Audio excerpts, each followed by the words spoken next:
Hola. Pues nada, bienvenidas a todas y a todos. Esta tarde de viernes, que tendrán otros planes y cosas más interesantes para ir fuera, pero bueno, que tenemos la celebración de que llevamos leyendo juntos desde el año 2009, que empezamos en enero de 2009 con el club de lectura. Empezamos, como estábamos recordando con Estefanía, la jefa del área de mediateca y web, con La Isla Fantástica de Germán Almeida, que da la casualidad es un autor caboverdiano que estaba aquí en ese momento. Empezamos con Antonio Lozano, un recorrido que hoy llega a los 100 libros leídos. Felicidades todos, felicidades todas, ha sido un placer y que sigan muchos más. Y para esta ocasión tan especial, hemos decidido trabajar con un libro que se llama Aquí no hay tregua, de Amata Aidoo, una escritora danesa que, si estuviera viva, cumpliría años, nace en el 42, 80 y algo, este domingo, el 23 de marzo. Un libro que han traducido dos expertas en literatura escrita por mujeres en inglés, literatura anglófona africana de mujeres, que son Maya García de Vinoza y Marta Sofía López. Marta Sofía no ha podido venir, pero está conectada desde León, y aquí tenemos a Maya. La idea era tenerlas aquí a las dos, pero en cualquier caso es un placer tener a una. Perdón, esto va a ser un poquito. La verdad que siento no haber podido ir, porque además, si vierais el cielo gris que yo estoy viendo y la lluvia y el vendaval, en fin, pero bueno, estoy ahí en espíritu, aunque no en cuerpo. Te echamos muchísimo de menos y nos gustaría, pero habrá más ocasiones de tenerlas a las dos, de tenerte a ti, de tener a Maya, así que no hay más libros, no hay problema. Es una ocasión súper especial porque tenemos un libro muy significativo, es el mes de la mujer, el mes de marzo, el cumpleaños de Amata Aidoo, y además tenemos a las dos personas que se han encargado de la traducción de este libro. Entonces yo, Marta Sofía y Maya, lo que quieren es un diálogo y a ver cómo nos repartimos para que sea, para que puedan participar más o menos todos, expresar las ideas, lo que les ha parecido el libro, las dudas que tengan, las preguntas, lo que les parezca, y que sea un encuentro enriquecedor y bonito siempre para celebrar estos 100 libros. Yo creo que voy a estar un poquito despistada con el tema de la gente que va entrando y saliendo. ¿El qué?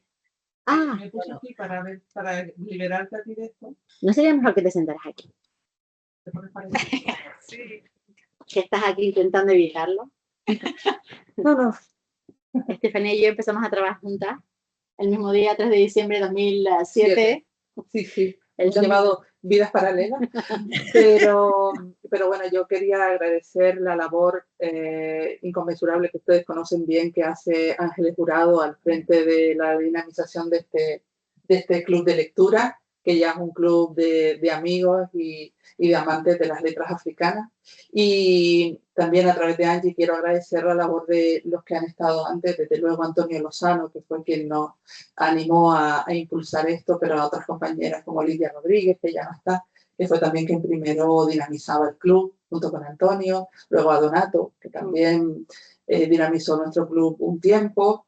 Y bueno, pero sobre todo ha sido Angie el corazón, el alma y el espíritu de este club. Muchas gracias. El espíritu y el corazón. En todo caso, para empezar un poquito con el debate, no sé si Maya quiere y Marta Sofía.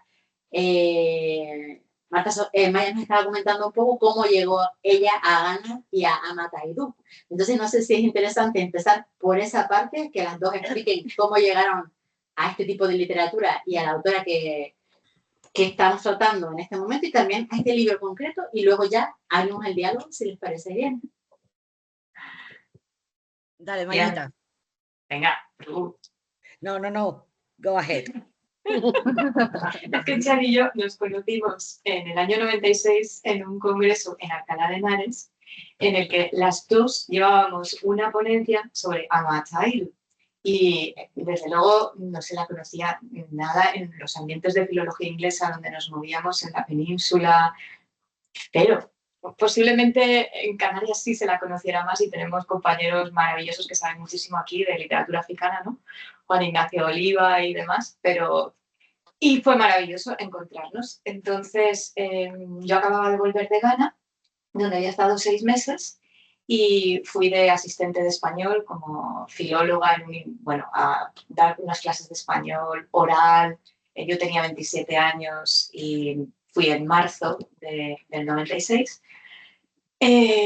Madre mía, hace casi 29 años. Y entonces me enamoré de la literatura africana anglófona. Podía asistir de oyente a clases. El lector de la oficial de la cooperación española me dijo: ¿por qué no te metes en clases que te interesen con los profesores de la Universidad de Ghana? No te dediques solo a dar tus clases. Y yo pensé, pues sí. Y entonces fue en la clase de Kofi Anyirogo, que es un poeta de Ghana, donde él dio muchísima importancia a Mataidu. Exploramos todas sus obras, Anoa, The Dilemma of the Ghost, y nos preguntó a todos los alumnos de allí: ¿quiénes habéis estado en los fuertes de esclavos de la antigua Costa de ¿Quiénes?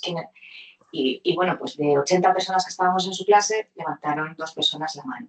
Eran casi todos estudiantes ganeses, había algunos americanos de intercambio y yo por ahí suelta, española. Y entonces nos dijo: no podéis seguir viniendo a esta clase si no vais a visitar los fuertes. Entonces entenderéis a Ama Taidu, entenderéis los temas tabú que ella está tocando en las primeras obras, por lo que ella tuvo muchísimas dificultades en ser aceptada como escritora, puesto que, por ejemplo, Anoa, sus primeras obras, que son de teatro, trata precisamente sobre una joven que en el siglo XIX se casa con un joven contra la voluntad de sus padres, y tiene que ver esto con una leyenda popular, ¿no? De como no te cases con el joven al que te destinan tus padres, acabarás mal. Y la vuelta de tuerca que le da a Mataidu es que se casa con un chico, la protagonista Anoa, que acaba encontrando que es un buen negocio esto de comprar hombres y tenerlos como esclavos y incluso intercambiarlos con los blancos que están por allí también comerciando y demás. Entonces, esta chica, que es una chica idealista, que es una chica inquieta, tiene de pronto el descubrimiento ético de que eso no está bien. Ella está en contra de esto, ¿no? Y claro, en Ghana, pues como en muchos países de África, y esto nos lo explicaba el profesor Kofi Anyirogo, es un tabú, es doloroso, es una herida psíquica muy profunda hablar de que no todo fue que llegaron unos blancos y compraran unos esclavos así como así, ¿no? Que había realmente, pues había un comercio también y también era parte de algunas culturas y locales y demás, ¿no? Sobre todo en la zona de la Costa de Guinea, la denominada Costa de Guinea, que va desde Senegal hasta Camerún. Entonces, pues, yo empecé a sentirme fascinada, claro, porque cogí y me fui a Elmina, me fui a Cape Coast, vi a los afroamericanos llorar allí en aquellas fuertes y demás. Y después de eso conocí otros cuentos de Ama Taidu, como No Sweetness Here, porque lo había escrito en 1970, Aquí no hay tregua, ¿no? Que hemos traducido ahora, en los que había más humor, había también unos temas muchísimo más relacionados con el presente, justo con cómo era Ghana después de la independencia. Todo lo que habéis leído y supongo que vais a comentar hoy. Total, que estuve 6 meses en Ghana con este periodo y volví enamorada de la literatura de Ghana. Terminé como autor de mi tesis, que me he traído para enseñarosla, la lengua inglesa hablada en Ghana, léxico y modelos culturales. Era una tesis de sociolingüística, pero me pasé de cabeza a la literatura y a la traducción literaria. Es decir, abandoné la lingüística por completo, vamos. Después de leer a Mataidu, a Kofi Anyirogo, a Ikweyama, a los autores ganeses que estudié, y pues fui también luego aprendiendo sobre autoras, sobre todo de Nigeria, de Sudáfrica y demás. Así que así fue mi acercamiento. en principio. Hay más motivaciones personales de por qué no te ganar, pero es que eso os lo cuento por un libro. En cualquier caso, esta fue la historia. Y entonces, bueno, a la vuelta fue donde coincidí con Xian, que ha sido mi maestra toda la vida, o sea, bueno, toda la vida, estoy hablando de 29 años para 30, y es la gran experta en España, bueno, y a nivel internacional, una de las grandes en feminismos africanos y en teoría crítica, bueno, sobre bastantes temas de literatura postcolonial o ahora decolonial, ¿no? En la perspectiva que Marta Sofía asume, yo también. Pero vamos, que ella es la reina. Mi campo es la traducción literaria y llevo muchos años enseñando traducción de literaturas africanas. He traducido a algunas autoras y autores yo misma. Y esto es, pues, para mí y para ella ha sido también una gozada traducir juntas. La verdad que la gran maestra literaria y la profesora de traducción o traductora, y pues en esto ha sido muy emocionante. Pero me gustaría que hablaras tú, Xian. Bueno, para empezar, me da mucha vergüenza que digas esas cosas porque no es verdad. Yo no soy experta en nada, soy aprendiz un poco y cada vez me doy cuenta de que tengo lagunas más profundas y por otra parte también cada vez me cuestiono mucho más, bueno, pues eso que se llama la legitimidad epistémica, ¿no? Cómo yo, desde mi vida cómoda y confortable de mujer europea, blanca, de clase media, bueno, puedo,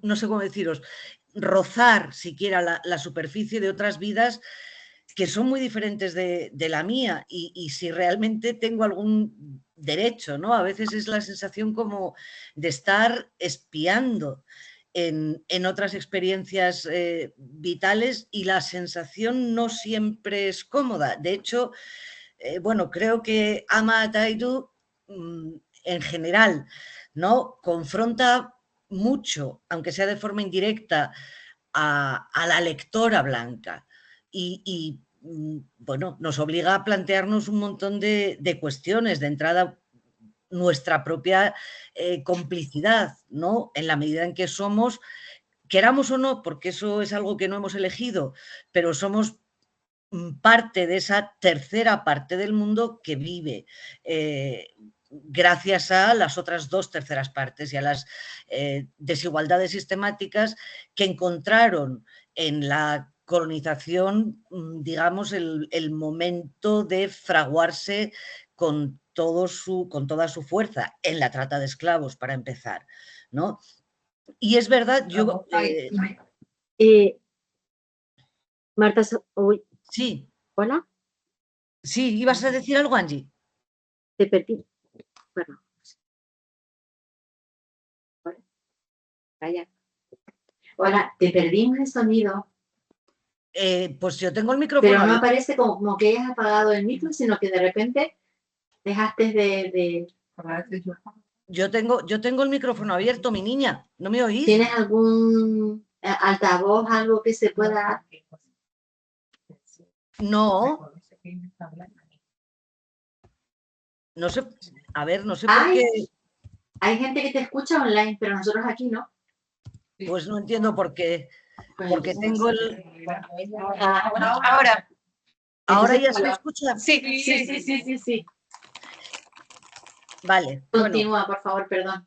Nada, simplemente estaba diciendo eso, ¿no? Que cada vez me cuesta más hablar sobre esas experiencias que son muy ajenas a la mía, pero que en buena medida, en fin, están sosteniendo, ¿no?, mi vida de privilegio como mujer blanca. Simplemente eso son, pues eso, cuestiones éticas que me inquietan, que me preocupan, que me revuelven por dentro. Y además, fijaos, acordaos, habéis leído Nuestra hermana Aguafiestas, ¿verdad? Que es, bueno, ahí llegué yo y no sé cómo exactamente, no sé cómo yo encontré Nuestra hermana Aguafiestas, pero sé que acabé haciendo sobre esa novela, poema, mi trabajo de investigación.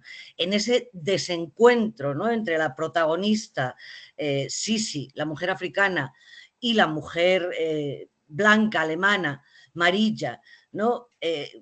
Se refleja esa imposibilidad como de forjar un vínculo porque hay demasiada historia por el medio. Entonces, esas cosas a mí me cuestionan mucho. Pero bueno, en todo caso, aquí estamos, ¿no?, para hablar, para compartir nuestras experiencias de lectura, en este caso de Aquí no hay tregua, que a mí me parece una obra muy interesante porque aparentemente es muy simple.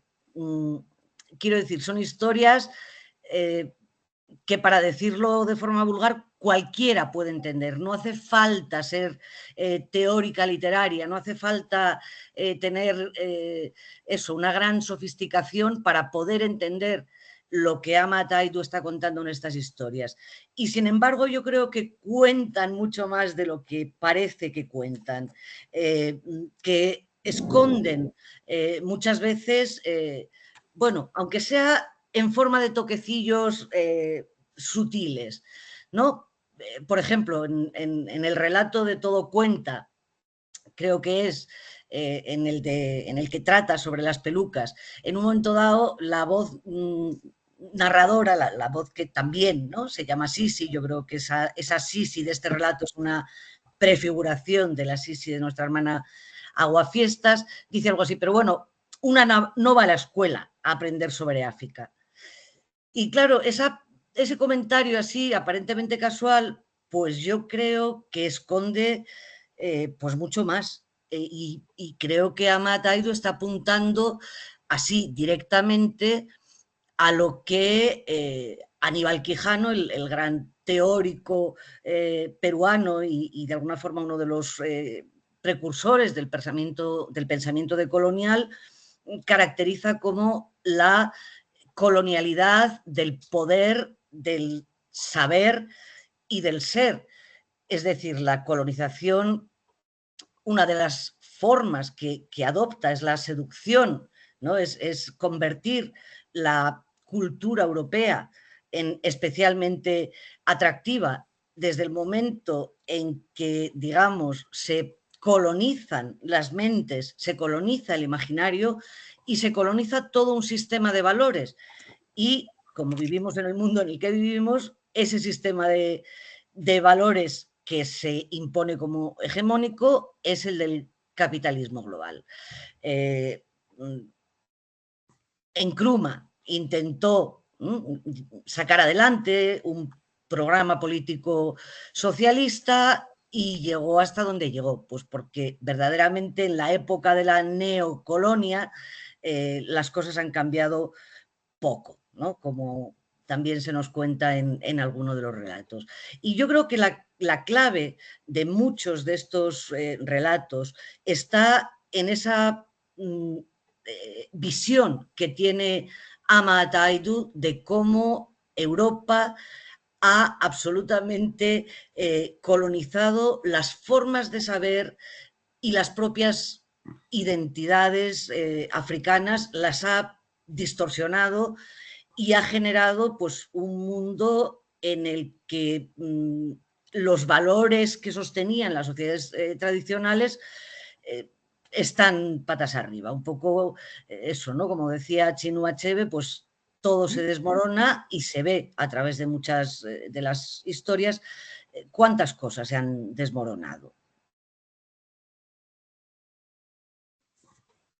A ver, feedback, cómo lo veis y cómo lo habéis leído y... Exacto. Aquí tenemos 2 micros para, bueno, quien quiera online subir la manita y damos paso, pero a la gente que está aquí con nosotros, pues... Pégate tú con este, que seguro lo vamos a usar.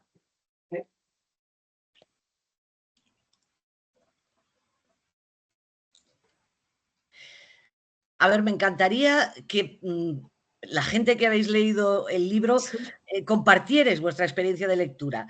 no hace falta grandes sofisticaciones. ¿Os ha gustado, no os ha gustado, os ha sorprendido? ¿Qué cosas os han llamado la atención? ¿Os ha decepcionado? No sé, ya sois muy avezadas y avezados lectores de literatura africana. Tenéis, un montón de lugares desde los que mirar, comparar. Entonces, creo que lo divertido y lo interesante de un club de lectura es eso, ¿no? Confrontar las miradas y confrontar las diferentes lecturas que se han hecho de un texto. Si no, quiere hablar. eso. Y- Ana e Ignacio primero, por favor, si quiere, ¿me escucha? Tiene que poner el micrófono. ¿Yo? Sí. Vale, mira. Hola, buenas tardes. Hola. Yo me leí el libro porque conseguí una copia en inglés y no tuve que usar el trabajo de ustedes en traducción. Entonces, eso sí, tengo un problema, no pienso repetir esa aventura porque la verdad es que cuando uno se pone a leer en otro idioma, a veces te fijas más en las palabras y tal, y pierdes a veces el ritmo del libro y algunas cosas, ¿no? Hombre, yo he usado el inglés, digamos, para el trabajo y en cuestión de ensayos y eso, pero en literatura es un poquito distinto, ¿no? Pero bueno, tengo una pregunta para ustedes que es la siguiente. En algunos de los capítulos y en varios lugares del libro, los personajes hablan lo que se llama un broken English, que es un inglés roto, un inglés un poco tosco, ¿no? ¿Qué hace un traductor cuando se encuentra con un texto de un inglés broken y lo tiene que traducir a qué? ¿A un español broken? ¿Cómo hace esa traducción? Para respetar el sentido de lo que esa persona está diciendo, ¿no? Maya, esa va para ti. Un capítulo. Bueno, me encanta esa pregunta, la verdad, porque es lo que más trabajo, o una de las cosas, el broken English que tú dices, o pidgin English, ¿no? Tiene, cuando lo leéis el original en inglés, la verdad que es muy, muy interesante, porque es la lengua que trajeron los trabajadores del Calabar del siglo XVIII a Guinea Ecuatorial, y toda la lengua que se fue gestando de mezcla entre las lenguas locales del oeste de África y el inglés. Cuando hablamos del pidgin English, también llamado broken English, ¿no? Entonces es una lengua de contacto que se sigue hablando. Es la desesperación de los profesores de lengua inglesa en los institutos que sus alumnos hablen el pidgin English. Y en Guinea Ecuatorial tiene un equivalente, el pichi, porque como sabéis, en Guinea Ecuatorial también hubo trabajadores que vinieron de lo que hoy llamamos Nigeria, ¿no? de Calabar, que trajeron los ingleses cuando administraban la colonia española en el siglo XIX, y que continuaron llegando, inmigrando o emigrando a la Guinea española durante el siglo XX, los años de la colonización, ¿no? Efectivos españoles. Entonces es muy curioso que en Guinea Ecuatorial también se hable este pichi. Entonces, ¿qué hemos hecho? Pues hemos seguido una idea absolutamente genial de Chía, ¿no? De Marta Sofía, que ya lo hizo, y cuando tradujimos a Chinua Achebe, sus 4 novelas que no estaban traducidas, y nuestro pensamiento fue, ¿por qué no sugerir un español africanizado que también nos recuerde que ha habido un broken Spanish o una mezcla de el español con el pichi en Guinea Ecuatorial? ¿Por qué no? ¿Por qué no experimentar con respeto? Porque este es el problema, claro, es también una apropiación, ¿no? Hacer esto. Pero sobre todo en el cuento te habrás fijado en el de Para quienes nada cambió, os habréis fijado. Sí, exactamente. ¿Verdad? Que sí, en inglés hay una parte en la que el sirviente va a despertar al médico por la mañana, ¿no? Y entonces Ama Tairu en inglés sí que, bueno, si lo tienes ahí, y si no lo leo, sí que muestra el pitching, ¿no? Knock, knock, knock. Ajá. Masa, masa, masa. Ajá. You say make I come with you. Make I come with you for 8. 8 o'clock each. Okay, thank you. Knock, knock, knock. Masa, masa, masa. Ajá, ajá, ajá. You say, make I come wake you for 8. 8 o'clock reach long time. Okay, thank you, Zerigo. Entonces aquí es clarísimo el habla de Pidgin English o Broken English del sirviente con su amo, ¿no? Con su señor. Claro, ¿qué sucede o cuál es el hábito de muchísimas traducciones en lengua, muchísimos traductores en lengua española? Planchar esto y bueno, pues un español neutral, porque claro, ¿qué se hace con esto? Que no es fácil. Perdón, ¿qué página es por verlo? La página 37. En la página 37. 37. Y ¿Para entonces, quienes nada cambió? Sí, ese es el cuento, para quienes nada cambió. Y entonces la palabra master del pidgin viene de master, que sería señor o amo. Pero ¿por qué la tradujimos nosotras como masa? Pues porque leyendo 10.000 elefantes blancos de Ramón Insé, un autor de novela gráfica, bueno, que a lo mejor lo conocéis, ¿no? Autor de cómic y de novela gráfica de Guinea Ecuatorial, tiene este libro muy reciente en el que dice, el personaje comienza diciendo que el Masa San Juan era su señor y que así lo llamaban todos. Y entonces pensamos, bueno, pues ¿por qué no evocar ese pichi de Guinea Ecuatorial en el que también se utiliza esta palabra, ¿no? Y que es de pichi o broken English, de manera que si un lector inglés que lea el original ya se va a encontrar un poquito revuelto, un poquito, ay, pero ¿esto qué es exactamente? Claro, broken English, pero ¿cómo leo este inglés? Ah, claro, es el inglés mezclado con, en este caso, podría ser con la lengua Akan o con su dialecto Fanti, etcétera, ¿no? Y entonces decíamos, ¿y por qué no evocar un poco esa africanidad que también tiene el español?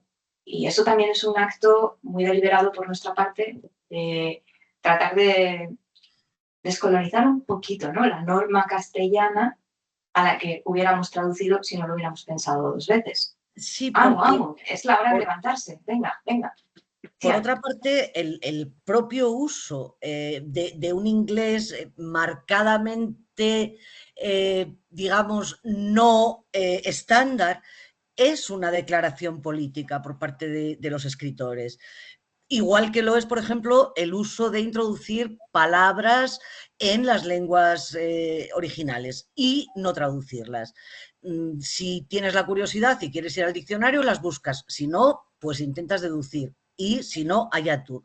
Pero es una forma de decir, estamos usando una lengua que no es la nuestra, que a veces no alcanza para describir ya no solo grandes cosas trascendentes, sino nuestra realidad más inmediata, el mundo de los afectos, el mundo de los olores, la fauna, la flora, un montón de cosas. Y en un libro muy famoso de teoría crítica postcolonial, que bueno, fue así como el gran libro en los años 90, ¿no? Se hablaba de cómo en los escritores postcoloniales se daba un proceso, por un lado, de abrogación y por otro lado de apropiación. Es decir, en todo caso, poner en cuestión la centralidad, digamos, o la normatividad del inglés estándar, que ha sido la lengua de la educación. Es decir, cualquier escritor africano, como el 90% de los escritores anglófonos, si no el 100%, han pasado por un sistema educativo occidental anglo, seguramente pueden escribir inglés como el más, como un señor de Doncaster, pero están inscribiendo su experiencia y están señalando la diferencia de su experiencia y marcando esa laguna, ¿no? Y marcando eso, o poniendo, digamos, el dedo en la llaga colonial, creo. Sí, efectivamente, porque además en este caso Y este cuento me imagino que os ha llamado la atención por la denuncia de las nuevas estructuras después de la independencia en la que se sigue manteniendo un privilegio por parte de unas élites que tienen mucha mayor formación y han tenido un mayor acceso a la cultura y a todo que el pueblo, ¿no? Que la gente del pueblo. Entonces, aunque este joven médico es idealista y no quiere aprovecharse de su privilegio y le insiste todo el tiempo, ¿no? O sea, ¿os acordáis, no? A su sirviente y a la mujer del sirviente. No, que yo quiero comer con vosotros, que voy a comer vuestra comida. Si en casa como el chuo, ¿por qué no voy a comer aquí el bancú? Etcétera. Entonces, claro, es tan deliberado y yo creo la diferencia lingüística también, que, bueno, por nuestra parte, también creo que lo hacemos desde un compromiso político, ¿no? O sea, de no olvidar la colonialidad que continúa. Porque el español en este sentido, pues también hay un español normativo, pero también hay otras variedades del español que nos recuerdan una historia colonial española en África, ¿no? Y ahí también creo que, no sé, es la razón fundamental también un poco de nuestra elección. Y también una razón estética, ¿no? Porque el lenguaje es la vestimenta de un personaje. Entonces, bueno, si un personaje habla de una manera, creo que no tenemos derecho a siempre plancharlo, ¿no? Como decimos en la general los traductores, a que este criado o sirviente pues le pusiéramos a hablar como otro personaje, un alumno de filología, vamos, español, o alguien que utiliza la norma, porque como Amat Zahidu muy bien señala, el abismo social y cultural es muy grande entre quien ha aprendido inglés y ha ido a la universidad y quien no, en Ghana y en la representación literaria de esto, ¿no? Y fíjate, lo que estamos diciendo a propósito del uso de la lengua, yo creo que se extiende también a la forma narrativa. Amat Zahidu podría haber escrito esas historias con otro lenguaje, con otra sofisticación, bueno, o lo que, ¿no? A una lectora europea nos parecería otra sofisticación. Y sin embargo, está haciendo una apuesta deliberada por las formas narrativas tradicionales, por el puro lenguaje oral.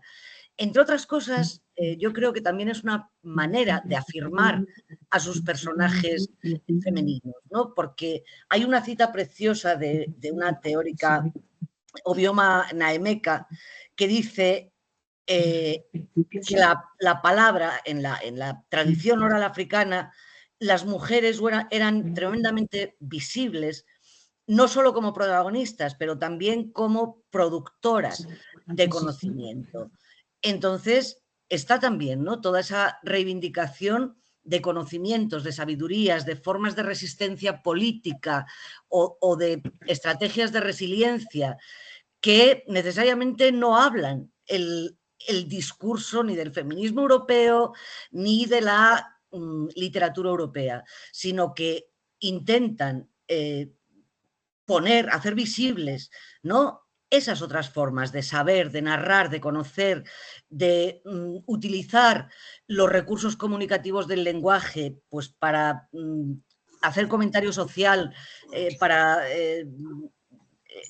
dar, ¿no?, pequeñas lecciones, pues todo ese valor que la narrativa oral ha tenido y sigue teniendo, claro, en las culturas africanas, pero que quedó enormemente desprestigiado frente a, digamos, la lengua formal, la literatura, la gran literatura inglesa, que, insisto, cualquier escritor, escritora o persona, sin más, que haya pasado por la plancha de la educación británica, pues tendería a despreciar, ¿no? Porque evidentemente la adquisición de la lengua del amo, ¿no?, la lengua del poderoso, pues parece que da un aura también de poder.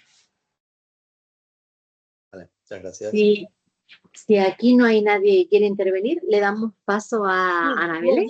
Yo tengo la mano levantada. Sí, lo vi, Pilar, pero Ana la levantó primero. No pasa nada, te tengo en cuenta, tranquila. Primero Ana y después Pilar, y si alguien quiere levantar la manita por aquí, pues participar, pues Adelante, Ana. Hola, buenas tardes. Buenas tardes. Estoy aquí desde Murcia, Molina de Segura, y quiero mostrar mi alegría, mi felicidad de poder compartir y aprender con vosotras tanto como estoy aprendiendo y disfrutando. También quería comentar, bueno, claro, acerca del libro. Me ha gustado muchísimo, ha sido una suerte que caiga en mis manos, la verdad, porque, entre otras cosas, me ayuda a entender mucho. Yo tengo muy cercana la cultura africana, porque el padre de mi hijo es senegalés. Llevo 13 años con él, pero aún así hay muchas cosas que no consigo entender. Y gracias a esta historia que he leído, pues se me han abierto mucho, he entendido muchas cosas, se me ha encendido la luz en muchas cosas. Me han impactado muchísimo. Cada noche he podido leer una, porque después había un periodo de reflexión de que no he podido leer más. Quería leer otra historia, pero no me dejaba. El sabor de la que había leído no me dejaba pasar a la otra. Qué bueno. Sí. Y entonces me quedaba hasta que me dormía, porque trabajo de noche en un centro de menores extranjeros no acompañados. Y aprovecho esa noche que tengo y leo una. Y hasta que me conseguía dormir, me quedaba con esa sensación. Me ha impactado muchísimo lo de las pelucas, porque es que me quedé muerta. Porque veo a mis cuñadas, veo a mis amigas, que son senegalesas, con sus pelucas, y yo no entendía que era por esa colonización. Yo pensaba que era por su look, por su estética. Digo, qué tontas las europeas que no hacemos esto. ¿Por qué? Yo quiero tener pelo afro y mira qué pelo de pincho tengo. ¿Por qué no me compro una peluca? ¿No? Yo pensaba que era algo tan simple como la estética. Y mira qué trasfondo, ¿no? Claro, pero muchísimo. A mí esa historia me parece impresionante. El otro día estuve buscando, más que con el tema de las pelucas, que bueno, ahora vuelvo, pero también en ese relato se mencionan específicamente las cremas blanqueadoras. Entonces, a la altura de 2020, esto lo encontré en un artículo escrito por una periodista afroamericana, el negocio de las cremas blanqueadoras asciende a 8,6 billones de dólares. Billones. Entonces, claro, eso que efectivamente, ¿no? En principio nos parece pues una cuestión meramente estética. Claro, no. Es una cuestión política. Eso yo creo que se analiza, o lo analiza muy bien Chimamanda Ngozi Adichie en Americana, pero el pelo ha sido una cuestión política, pues desde el principio de los tiempos. En cada cultura, en cada sociedad africana, la forma en que te peinabas decía algo de ti, si estabas soltera, si estabas casada, si estabas disponible para tu estatus social, tu religión. Es decir, el pelo codificaba un montón de mensajes. Cuando pasamos a la diáspora, creo que os sonará, ¿no?, todo el trabajo que se ha hecho, bueno, de investigación de cómo las esclavas en las plantaciones se trenzaban en el pelo mapas de las plantaciones, señalando los caminos por los que se podía huir, ¿no? Es fantástico, por favor. Claro, el pelo, el peinado, era eso, un mapa para escapar de la esclavitud, y además aprovechaban, ¿no?, los rizos pues para igual esconder semillas o cerillas o lo que fuere. Claro, por ese castigo sistemático al pelo afro, después de la esclavitud, por ejemplo, generalmente a las esclavas, bueno, en muchos casos se las afeitaba el pelo, pero incluso después de la época de la esclavitud, a las esclavas o a las ex esclavas se les obligaba en algunos estados de Estados Unidos a taparse el pelo con un turbante. Bueno, pues también ahí tienen, o de ahí viene, ¿no?, esa tradición de los turbantes, una forma de apropiarse de algo que era en principio pues un mandato. Luego, claro, en toda la época en la que está escrito el relato o situado el relato, es toda la época de la lucha por los derechos civiles, donde, claro, el pelo afro se convierte realmente, o llevar el pelo afro es una afirmación política, ¿no? Lo que pasa es que yo creo que el quid de la historia o lo interesante también de la historia está en cómo Amat Aidu, obviamente, relaciona ese gusto, ¿no?, por la estética occidental, pues con unos patrones de consumo muy determinados, con las neveras, con los coches, eso, con todo ese modelo, ¿no?, que tiene que ver con haber perdido la propia identidad. Pero yo creo que lo curioso del relato es el contraste, ¿no?, entre la posición de los chicos y de las chicas, o su doble rasero, por así decirlo, porque claro, los compañeros de Sisi, ¿no?, insisten, no, es que tienes que llevar el pelo natural, es que pin, pin, pin, pero luego resulta que ellos suelen elegir mujeres más claras y con pelo liso, y luego eso, ¿no? Le están diciendo a ella, haz la revolución llevando tu pelo afro, mientras que en el contexto concreto de ese cuento, pero también lo vemos en Nuestra hermana Aguafiestas, ellos se quedan tan ricamente en Europa haciendo un doctorado, haciendo un no sé qué, es decir, haciendo cualquier cosa menos en la tarea necesaria de reconstrucción nacional. Entonces es un cuentín que, a pesar de su apariencia sencilla, pues tiene mucha enjundia, me parece a mí. Porque al final el concurso de belleza lo gana la que es de la piel más blanca. Y con melena suelta, o vamos, con rizos. Pero es que fijaos, si miráis la publicidad, últimamente en este país la publicidad se ha vuelto muy multicultural, pero fijaos cómo predominan con mucho, pues eso, las mestizas. No llegan a ser negras, no llegan a ser negras. Efectivamente. Claro, eso es también parte de la colonialidad del ser, ¿no? Ese voy a ser más guapa si parezco más blanca, o se me considera más guapa, o eso, se atribuye un valor especial, ¿no?, a la blanquitud. Que es terrorífico. Y qué dañino, y qué cruel. Bueno, fíjate, aparte de, digamos eso, ya toda la cuestión psicológica, que es aterradora, pero es que las cremas blanqueadoras tienen un montón de componentes cancerígenos, tienen, bueno, vamos, son veneno puro, afectan al hígado, afectan a los riñones, contienen esteroides, contienen mercurio, pero son un gran negocio, y es un negocio que se sustenta desde Europa o desde Occidente. El mayor o la mayor productora de cremas blanqueadoras es L'Oréal. Toma ya. Toma ya. Madre mía. También, ¿sabes? También otra que me impactó muchísimo, que es la historia de, a ver, las dos hermanas. Las dos hermanas, una que está casada con ese típico marido, ¿no? Machista, infiel, Luego está la hermana que es más joven, que entonces también trata la prostitución como una manera de sobrevivir y de... La hermana entonces se lía, se enrolla con el que está en ese momento de poderoso, en el poder. Y entonces la hermana quiere ayudar a la mayor, la que está casada con ese prototipo de hombre machista y patriarcal, no sé ni cómo mencionarlo. Quiere salvar a la hermana joven, que está metida también en esa manera de tratar a las mujeres, y no se da cuenta de lo que ella tiene. No se da cuenta de que ella está en una situación igual o peor, ¿no? Entonces la joven le echa en cara a la mayor que por culpa de las mujeres como ella existen los hombres como su marido. Y ella quiere sacarla de donde está. Es muy curioso, es como se muestra las dos caras de la situación de la mujer.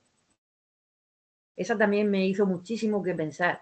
Entonces termina el poder, termina ese hombre poderoso de ese partido político, termina con su poder, entra los contrarios y la hermana pasa a ser la amante del otro. Digo, por Después favor. de ver que ya está. Por favor, por favor. Mayita. También el de Aquí no hay tregua, que da nombre al libro, esa historia también, con esa mujer, esa mamá que cría a su hijo sola, que habla el divorcio, habla de tantísimas cosas que le pasan a esa mujer y al final el hijo muere, ¿no? Y cómo cuando le pica la serpiente. También me impactó muchísimo de todo lo que habla. Si es que todas las historias, todas. Muchísimas gracias a las dos, muchísimas gracias de verdad. Y un placer hablar con vosotras. Me gustaría, si nos pudierais recomendar algún libro de la poscolonización, porque yo tengo hincapié en educar a mi hijo en ambas visiones.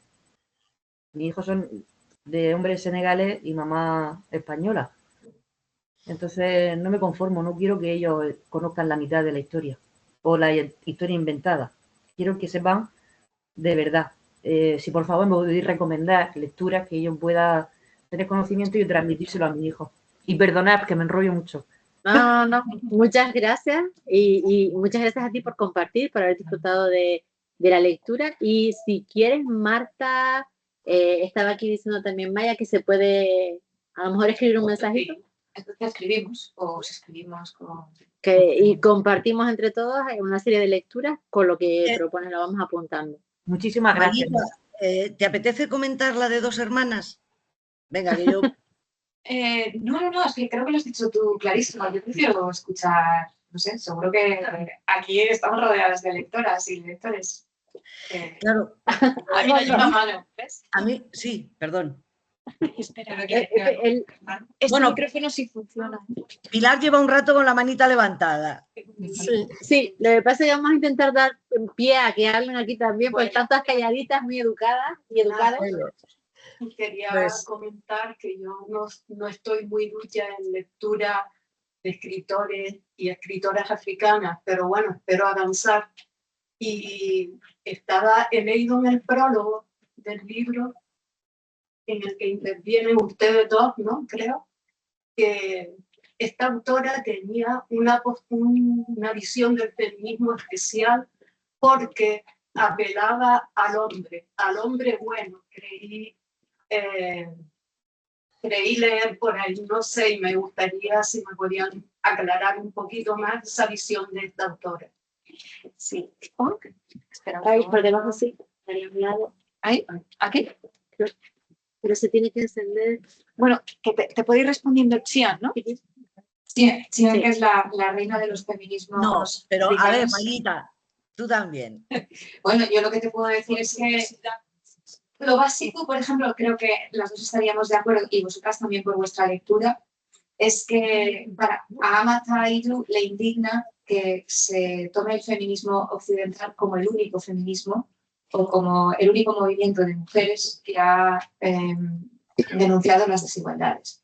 Y lo que ella viene a mostrar mucho en sus cuentos es que las mujeres también han combatido siempre en las sociedades tradicionales por alzar la voz, por mostrar el trato injusto en sociedades a las que ella tacha de igualmente patriarcales, es decir, que no salva a nadie, ¿no? De hecho, cuando estabas tú comentando antes la novela de nuestra hermana Aguafiestas, por ejemplo, la soledad de Sisi es terrorífica, no solo porque no puede comunicarse con la europea que no entiende nada y que nos cuestionaba tanto a las mujeres europeas con nuestro discurso también, ¿no?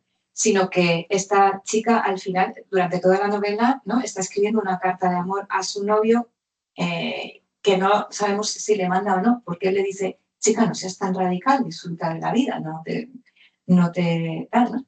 Entonces, ella sí habla de lo difícil que es el diálogo con el feminismo occidental, ¿no? Que viene a enseñar a las africanas, etc. Y de hecho, casi todos los movimientos feministas, como os va a contar ahora Xian, africanos reivindican la figura del hombre como participante en ese feminismo, es como no sin nuestros hombres, algo así. Sí, como muchas feministas también en el ámbito occidental y español que piensan que hay una interdependencia, entonces que intentan que no sea algo cerrado solo de mujeres. No, pero Por favor, Chan, habla tú del Striwanism y del Negoism y de Bueno, todas las corrientes. En general, yo matices creo aquí. que eso, que los feminismos africanos de entrada frente a los occidentales siempre se han definido, ¿no?, por esa sensación de que frente a la agresividad contra los hombres del feminismo occidental, pues los feminismos africanos son mucho más eso, o buscan mucho más la complementariedad. Pero claro, lo llamativo para mí es que si las teóricas insisten mucho en esa idea, luego realmente en la literatura lo que encontramos a menudo es eso, justamente la falta de responsabilidad de los hombres, la falta de solidaridad, la forma en la que les ha venido estupendamente ciertos modelos coloniales que han reforzado sociedades y estructuras patriarcales preexistentes, porque Ama Ataidu en algún momento dice, ¿no?, yo soy Akan, los Akan son matrilineales, a la mujer en la sociedad Akan se la valoraba, se le daba un respeto especial, se la tenía en cuenta, tenía una posición. Claro, todas esas mujeres que vemos en estos relatos que están peleando solas, pues en parte tiene que ver, ¿no?, con también cómo la colonización ha, digamos, desestructurado esos equilibrios internos de las sociedades africanas. En un momento dado, fijaos, justo en el relato de las pelucas, dice, desde luego, entre nuestra gente la guerra de los sexos no pudo existir como existe en Occidente, ¿no? Porque ahora cada no que una chica le dice a un chico es una declaración de guerra. Claro, es que probablemente eso, muchas, digamos, estructuras tradicionales que permitían realmente esa complementariedad de los hombres y las mujeres y que dejaban espacios de poder, de decisión a las mujeres, pues también fueron bastante borrados, ¿no?, con la experiencia colonial. Hay un ámbito en particular que a mí lo he trabajado últimamente y me llama mucho la atención, y es, por ejemplo, cómo los papeles centrales que las mujeres tenían en la mayoría de las religiones tradicionales, bueno, fueron borrados.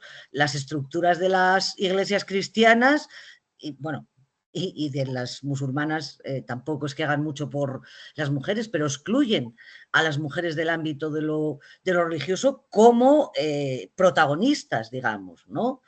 Entonces, claro, hubo muchos aspectos en los que los modelos coloniales que llevaban intrínseca esa idea de la separación de las esferas, de los hombres se preocupan de lo público y las mujeres de lo privado, a los hombres se les privilegia educativamente, a las mujeres no, impactaron y desestructuraron pues lo que antes existía, creo. Sí. Y luego otra cosa, perdón, que no quiero hablar más de lo debido, aunque siempre lo hago. Claro, el feminismo de Ama Ataidu es absolutamente inseparable también de esa visión, bueno, pues anticolonial, antiimperialista y anticapitalista. Claro, el cuento de las dos hermanas, ¿no? Lo primero que pensamos es, bueno, pues qué pendona Mercy, ¿no?, que lo que quiere es pues un coche de lujo y que le regalen unos zapatos y que le regalen un bolso. Pero claro, es que realmente a través de eso, ¿no?, también se está hablando de cómo, bueno, pues el materialismo y el valor por las cosas, y sobre todo por las cosas extranjeras y por las cosas importadas, porque también Joe quiere un coche extranjero, ¿no? También termina por convertir a las mujeres en algo consumible, en pura mercancía, ¿no?, en algo que se coge, se deja y que en vez de, digamos, en fin, ser objeto de reverencia, de aprecio, pues se convierte en otro bien de consumo más. Y en eso sí, claro, pues parece, ¿no?, que da igual que sean los unos, que sean los otros, los patrones de eso, del materialismo, ¿no? Y de la desestructuración de los valores, ¿no? Y de esos valores en los que las mujeres eran reverenciadas, fundamentalmente como madres, quizá más como madres que como seres humanos, aunque eso también es discutible. Pero eso está ahí. O sea, Mercy no es una putilla por casualidad, sino porque el legado, ¿no?, de todos esos años en los que se entendió que lo que había que valorar era lo material, el prestigio, el cochazo, pues ha quedado ahí. Pilar, ¿tú quieres Sí, usar bueno, tu turno de palabra? bien, yo es la primera vez que vengo, aunque hacía ya años que sabía de vuestra existencia y me apetecía conoceros y en todo caso participar. Yo empecé en el año 1999 a ir a Senegal y desde entonces he ido todos los años, voy todos los años. Pues al principio iba un mes o dos a trabajar, casi siempre no lograba sacar más de pues un mes y medio como mucho, y luego ya he ido más meses. He trabajado siempre con mujeres y solo he leído 2 capítulos del libro, pero me quería venir a conoceros y me ha llamado la atención lo mismo que estáis hablando. El primer capítulo, las pelucas y las cremas. Y todo lo que ha dicho Marta, pues es lo que yo iba a comentar, de cómo las manchas de las mujeres, que en este momento las llevan todas las mujeres senegalesas, o sea que es lo mismo en Ghana que en Senegal. Las primeras tiendas que surgieron, a ver si me rollo poquito, en Senegal no había tiendas, hace 20 años no había tiendas, ¿vale? En San Luis, que es donde yo estoy. Y las primeras, una de las primeras que empezaron a existir, aparte de los supermercados, fueron las tiendas de todo, las cosas para las mujeres, tanto de vestidos como de las cremas y todas estas cosas. A propósito, os digo que estas cremas, que son muy dañinas, allí las venden en todas las tiendas, que yo me había propuesto estudiarlas y hacer un artículo, pero bueno, como tantas cosas no he hecho, porque realmente es de juzgado, aquí sería de juzgado de guardia. O sea, es indignante que estén estropeando la salud de las mujeres porque son muy dañinas. Hay unos carteles inmensos actualmente recomendando las cremas. Y bueno, y con lo de las pelucas solo os quiero más decir que así como es precioso ver en los patios a las mujeres haciendo las trenzas de las niñas pequeñas y es un entretenimiento por las tardes y da gusto verlas, pues resulta que desde que les hemos llevado las pelucas, que son de pelo artificial, que están mal cosidas, pero que las llevan todas. O sea, nosotras allí teníamos traductoras y porque la mayoría de las mujeres no habían ido a la escuela, no hablaban francés y entonces hablaban wolof, en concreto en San Luis. Y bueno, pues las traductoras, lo primero que hacían con el dinero que ganaban eran ir a estas tiendas a comprarse sus cosas, sus maquillajes. O sea, es lo que han aprendido de cómo realmente hay que agradar hay que ser bella para agradar al hombre. Aunque he vivido una transformación, por ejemplo, hace 20 años, las mujeres senegalesas son poderosas, no son débiles, son poderosas. E iban con sus desfiles que había de mujeres, iban, pues ellas como son, fuertes, y con su tripa y sin ningún problema. Y ahora fui hace poquitos años a ver un desfile y ahora ya las han convencido de ser delgaditas, delgaditas. Y de verdad me daba una pena, porque antes era como para traer un vídeo de lo orgullosas que estaban las mujeres senegalesas con su cuerpo, un cuerpo realmente de estos que muestra su fuerza, su asertividad, porque hay en muchos aspectos que las mujeres senegalesas. Pero yo veía que ese capítulo era igual que en Senegal. Y bueno, yo cuando veo, por ejemplo, mi nuera es senegalesa, por decirlo, y entonces, claro, va con peluca.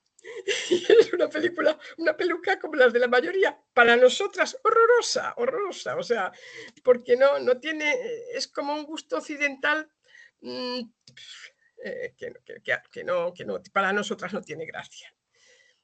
Y bueno, que ya me divirtió ese capítulo y me van a...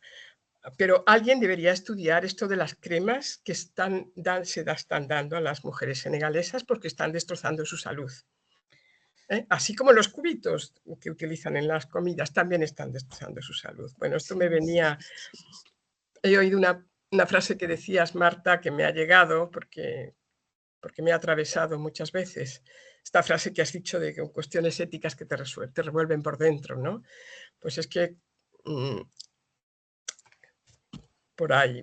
Pero también quiero decir que, vamos a ver, las mujeres que estábamos en mi asociación somos feministas, las mujeres senegalesas también. Nunca ha habido ninguna dificultad de entendimiento. Entonces, a veces tengo la impresión de que están hablando las de la academia de allí con las de la academia de aquí. No es esa la realidad. Cuando tú te juntas con mujeres senegalesas, pues empezáis a hablar y empezáis a reír y empezáis a entenderos. No, me parece que es mucho rollo que nos están contando. Evidentemente son ellas quienes tienen que ver qué es lo que quieren con sus vidas y con su manera de estar en el mundo. Pero esto de poner en cuestión el feminismo aquí occidental, que tampoco veo yo que se esté metiendo con ellas, o allí no llega, vamos a ver, allí no llega eso, entendámonos. Llegará a la academia, si es que llega alguna. Claro, yo nunca he estado con mujeres que hayan ido a la universidad, pero no, las mujeres senegalesas su poder lo están adquiriendo, tienen mucho poder en cada barrio, tienen muchas funciones, bueno, no me quiero enrollar, pero habría que hablar, se podría hablar de la fuerza de las mujeres senegalesas, por ejemplo, muy grande. Y bueno, sí que me gusta del libro, según voy leyendo, esa su sencillez, ¿no? Como no son palabras extrañas, sino describe muy bien las situaciones. Fíjate, una cosa muy interesante, pues seguramente eso, ¿no? Una feminista blanca, estándar, bueno, o eso es lo que han denunciado, ¿no? Muchas feministas africanas, que es verdad, que muchas veces la pelea va entre académicas y no llega a la gente. Que lo digo yo. Pero en todo caso, muchas veces se nos acusaba a las feministas blancas de sistemáticamente mirar a las mujeres africanas como víctimas, ¿no? Con esa mirada condescendiente. Y claro, es interesante, si nos leemos las diferentes historias de Amata Aidoo en esta colección de cuentos, la cantidad de heroínas y supervivientes. O sea, tenemos a mamá Fanti, ¿no? A la mamá a la que se le va a morir el niño y llega ese malam que claramente es un charlatán, pero bueno, milagrito de Alá, de Dios o del Dios. Es muy gracioso, ¿no? Como la señora dice, no sé si dar gracias al Dios de mis ancestros, a Jehová o a Alá, el niño sobrevive. Y ella tiene la fuerza de sacar adelante a ese niño y a otros cuantos, a pesar de que el padre claramente se desentiende bastante. Tenemos, fijaos, a esa abuela en ese relato del mensaje, ¿no? Esa abuela de campo, que cuando le llega el mensaje de que a su nieta le han abierto la tripa, ni corta ni perezosa, se coge el autobús, se va al hospital, que lo que tenemos son una y otra vez heroínas. Tenemos a la tía Araba, ¿no? Que sobrevive al ostracismo social de haber sido madre soltera y que luego tiene también ese punto maravilloso de solidaridad cuando acoge a la hija, a la mujer a la que su hijo ha dejado embarazada. Son todas supervivientes, resistentes, la protagonista, ¿no? De Aquí no hay tregua, a la que se le muere el niño. Claro, damos por hecho que igual que ha sobrevivido a la soledad, a las, bueno, a los malmetimientos de las coesposas, que eso también es una cosa, ¿no? Que dicen las feministas africanas sobre la que tenemos que reflexionar, esa denuncia de cómo las mujeres muchas veces hacen daño a otras mujeres por envidia, por celos, por lo que sea, no solo en... Y es lo que nos enseñó el patriarcado, ¿no? Sí, efectivamente, efectivamente. Pero frente a eso, pues tenemos esos modelos de solidaridad femenina y tenemos a esas mujeres que son dignas, que son resistentes, que tiran para adelante y que son la sal de la tierra realmente. Yo creo que eso es un poco lo que el homenaje, ¿no?, que está rindiendo Amat Taidu a esas mujeres que no son mujeres académicas, que no son mujeres universitarias, no, que son las mujeres que son de carne y hueso. Por aquí, a Julieta. Sí. Espera, que si no, a lo mejor no te oía Marta. Hablando de las mujeres africanas, creo que el hecho ha cambiado un poquito, porque también el otro día en una reunión donde hablaba una fundación que había estado en Sierra Leona y en otros países, también se da que las mujeres hoy en día tienen hijos de padres desconocidos. Y eso no está mal visto, por lo menos en los sitios de África que yo he estado. Las mujeres tienen 3 hijos, cada una de un marido diferente, porque normalmente se juntan con ellos, pero ellos suelen marcharse, sobre todo los que no están en grandes ciudades.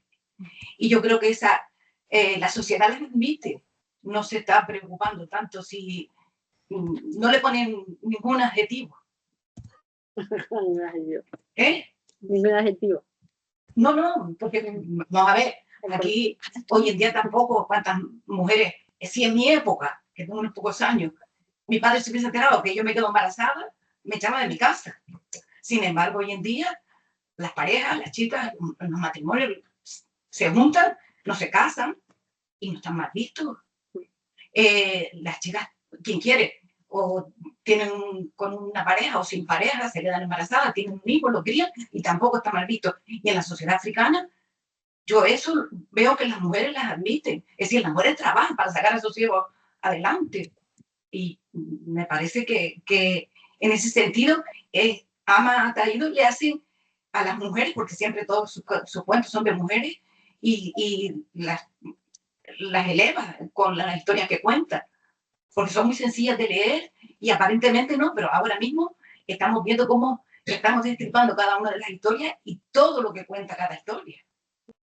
Que al principio dice, un cuento que te deja un poco sin sabor, ¿no? Estamos viendo que tiene mucho, nos dice mucho cada una de las historias. Esa es mi aportación. Gracias, Julieta. Por el otro lado, ¿alguien tiene algo que...? Por el otro lado. Teresa. Ah, ya. De todas maneras, lo que estabas diciendo, Julieta, de las mujeres que sacan adelante a sus hijos con o sin hombres, yo creo que en todas partes, y aquí en Occidente igualmente, las mujeres sacan adelante a sus hijos con los hombres al lado, pero que no influyen mucho, o con los hombres alejados. Y yo creo que pasa aquí y pasa en África. Y me estoy acordando de una historia que hemos leído anteriormente, que era la de la ciudadana de segunda clase, que saca su vida adelante, pero a pesar de que mantiene a toda la familia del marido, y el marido es un pago redomado, y eso pasa. Lo que explica en ese libro es que les pasa a todas las que estaban allí en Inglaterra en aquellos momentos, que los maridos no daban un golpe y se dejaban que las mujeres fueran las que... Y generalmente yo creo que en todas las sociedades africanas, no sé si ahora también en las grandes ciudades, como por ejemplo a lo mejor Lagos, que no sé cuántos millones de habitantes tendrá, pero debe ser una barbaridad. No sé si en el ambiente ese urbano, no sé cómo sucede, pero en el África que yo me imaginaba cuando yo leía libros sobre África antes, los hombres no participaban, las mujeres son las que trabajan, las mujeres son las que sacan a los niños adelante. Y al final los hombres están ahí, no sé, son como parásitos en muchas cosas. Entonces, me admira que el feminismo africano cuente con la participación o el apoyo de los hombres. Me admira mucho porque me parece increíble, ¿no? Dado cómo viven, cómo son ellas las que lo hacen todo, ¿no? ¿Cómo pueden contar con ellos? Es que no lo entiendo. De todas formas, interesante para Ignacio, también el prólogo, lo que se lee antes de entrar en el libro, habla del tema de Ramón, del Pichi, de la adaptación, de los problemas lingüísticos, y también habla, creo que eras tú, Marta Sofía, de que no puedes decir categóricamente todas las mujeres buenas, todos los hombres malos. Y ves el sufrimiento en todas partes, tanto para los hombres como para las mujeres. Pero eso yo creo que es mejor que lo hablen las traductoras, que parece también.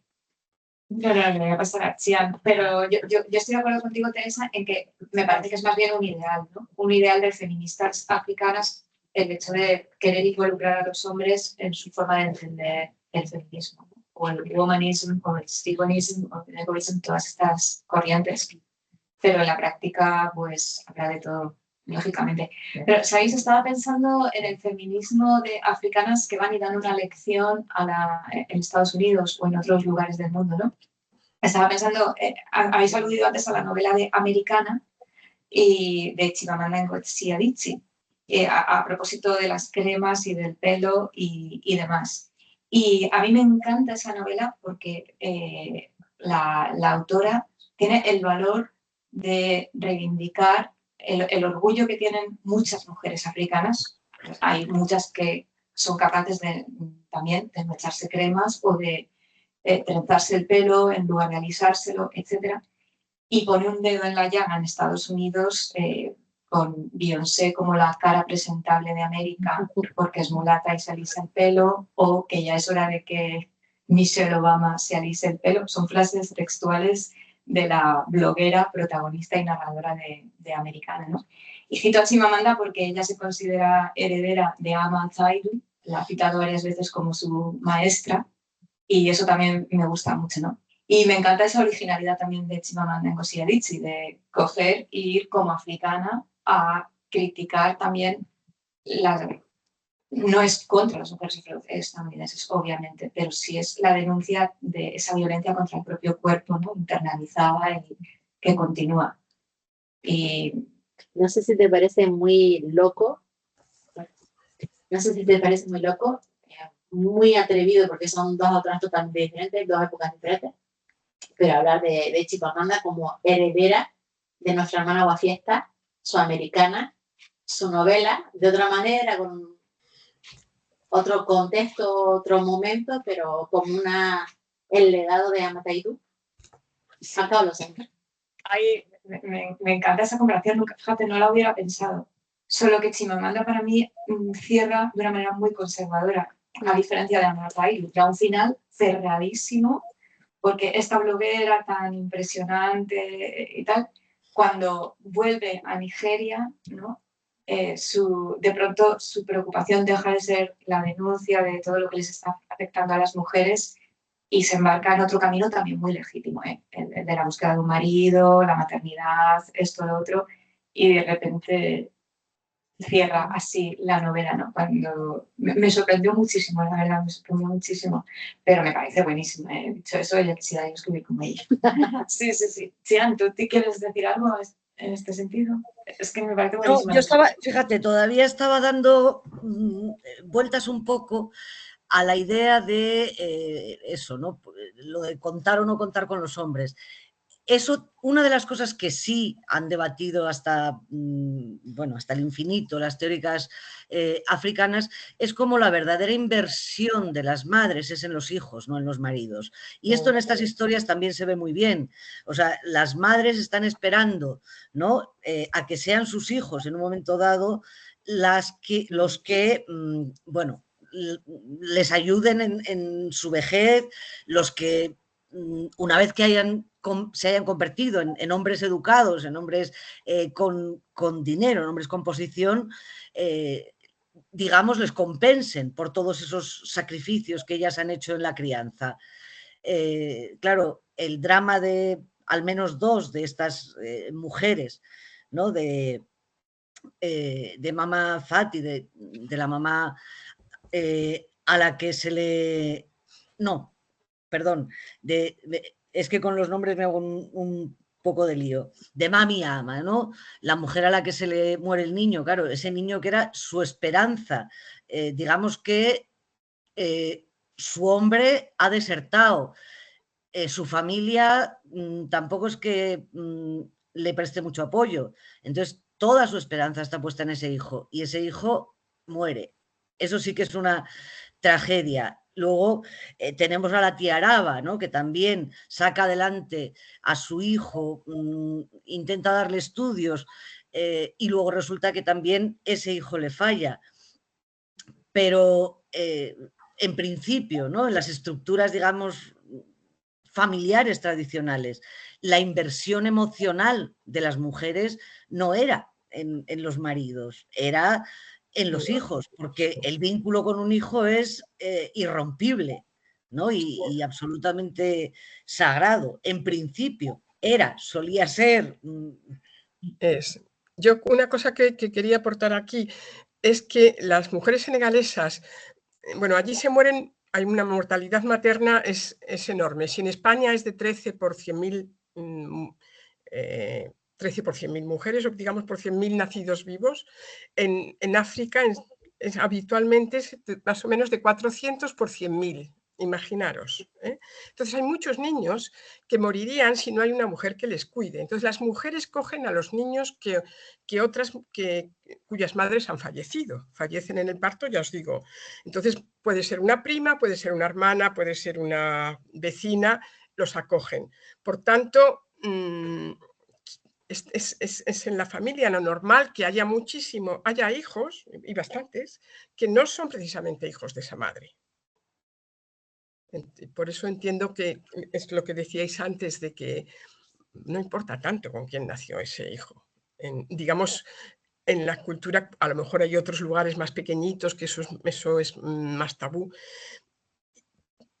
También quería deciros que las mujeres senegalesas, que tienen muchísima fuerza, necesitan de los hombres para avanzar. O sea, el hombre es el que manda, dejémonos en paz en la sociedad africana, pero ellas saben manejarse y necesitan como hacerles la pelota, como hacer como que están al lado para poder ellas seguir avanzando. Y eso lo tienen muy claro, ellas lo hacen como naturalmente, en lo que yo he vivido, que no son pocos años. Por aquí, no sé, además nos queda poco tiempo, pero son y 25, yo creo que dentro de poco tenemos que acabar. Pero por alusiones, no sé si Marcelo, Javier, Juanma quieren hacer alguna aportación. Alguien de aquí, antes de darle paso a Ana, que está... Ah, no, bajó la mano. La subió. Antes de Ana Belén, si alguien aquí en la sala, porque es eso que nos tenemos que ir ahora mismo. Ay, qué rápido se ha pasado. Sí. ¿No? Bueno, pues Ana, tu turno. Vale, sí, quería comentar. Ay, no, te has apagado. Sí, ahora. Sí. Sí, quería comentar lo que decía Marta, ¿no? Que decía que los hijos eran nuevamente la salvación de esas madres, de esas tías. Y quizá si se cambiase, porque hablo bajo mi ignorancia, ¿no? Puede mantener el patriarcado, ¿no? Yo tengo 2 hijos varones y yo tengo mi esperanza puesta en ellos en el sentido de que sean hombres buenos, de que sean hombres justos. Esa es mi máxima. Yo quiero 2 hombres buenos, que los he parido yo, que los hemos educado aquí. Entonces creo que si se cambiase esa proyección del hijo que tengo para que me salve, quizá podría cambiar un poco su realidad. No sé, quería comentarlo, Marta, si eres tan amable. A ver, efectivamente yo creo que las madres tienen mucho, ¿no? que hacer. también en educar a sus hijos, también para que respeten a sus esposas, para que les den la dignidad que se merecen en tanto que madres de sus hijos. Pero fíjate, una cosa que también muchas veces las autoras africanas han señalado es que esa fijación con el hijo varón, pues porque va a ser eso, el que perpetúe el linaje, el patrilineaje, ¿no? Pues distrae a las mujeres de crear vínculos fuertes con las hijas. Y entonces esa reivindicación de la relación madre-hija, yo creo que está sobre todo en muchas escritoras más jóvenes y en la necesidad de tener referentes también de, como tú decías, no necesariamente la madre biológica, pero sí de mujeres fuertes, de mujeres que sean modelos, ¿no? Y que les puedan también prestar ese amor, y ese amor no condicionado al que seas una niña buena, ¿no? Como ocurre en el caso de la flor tardía, en el relato, en el que la pobre niña, como es rebelde, como es así, le encanta jugar en vez de ser una niña buena, pues siente que su madre no la quiere. No, es un quiéreme también a mí, aunque no sea el perfecto modelo de mujer sumisa, obediente. Ya, vale. Ana quería decir algo, pero... Qué dolor esa historia, ¿eh? De la flor tardía, qué dolor más grande. Qué dolor más grande. Mi mamá me quiere. Qué dolor más grande. Tenemos aquí a Juanma. No sé, para cerrar, Esther, lo siento. Si quieres poner el comentario tuyo en el chat o una cosa muy rápida, Juanma. Sí, no, yo solo, en primer lugar, saludar a Marta Sofía, a la que le tengo mucho cariño y admiración, que hace tiempo que no nos vemos, y luego ella, que conoce mucho de literatura africana, que muchas veces generalizamos hablando de África como un todo, y África, pues son muchas realidades. Tú conoces también la literatura de Zimbabue, ¿no? Entonces, habría que ver si es exactamente igual o no. Y desde luego, aquí venimos trabajando algo sobre África, en el máster de África, pues tenemos pendiente una tesis sobre feminismos en África Occidental, que animo a que ya se meta con eso, porque es una necesidad que nos vendría bien ese conocimiento. Sí. Gracias.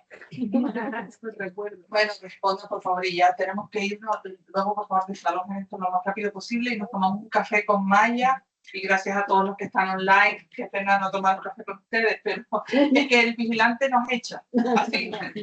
Por favor, si quieren despedir este precioso encuentro, aparte de agradecerle a todo el mundo que haya venido, que haya conectado, gracias a ti, Marta, especialmente gracias a ti, Maya. Y si quieren dar por concluido el encuentro con palabras finales, adelante. Muchísimas gracias. Ha sido un placer, un honor. Yo, desde luego, no me retiro al silencio vitalmente. La verdad que quiero seguir escuchando a las mujeres, sobre todo afroespañolas, que dicen que las mujeres blancas feministas no escuchamos sus voces y que son disidentes del 8M. Entonces yo me retiro a escuchar y hoy es mi último día de estar en un encuentro hablando yo sobre mujeres africanas. Quiero escucharlas a ellas y seguir leyéndolas como todos y como todas, o sea, hablando, pero bueno, la próxima vez que venga una mujer africana también, ¿verdad? Como han venido ya muchas aquí, pero muchísimas gracias. Apoyo la moción.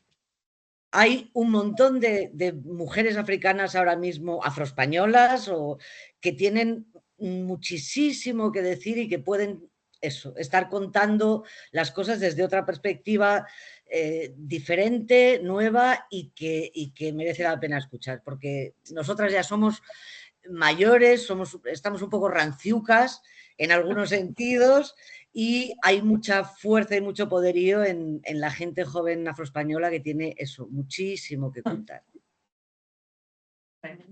Pues muchísimas gracias. Cierra tú. Nada, un abrazo, mil gracias, y a Marta especialmente y a Maya por acompañarnos, por ilustrarnos. Todas las voces son necesarias, pero la de ustedes es imperdible, vital. La próxima reunión de Club de Lectura en abril, bueno, pasaremos la fecha, pero es como el 21. Y el libro lo pasamos ya el lunes, el libro electrónico, sí. Y en formato papel. De acuerdo, pasamos la información. Gracias. Muchísimas gracias. Hasta la próxima, gracias.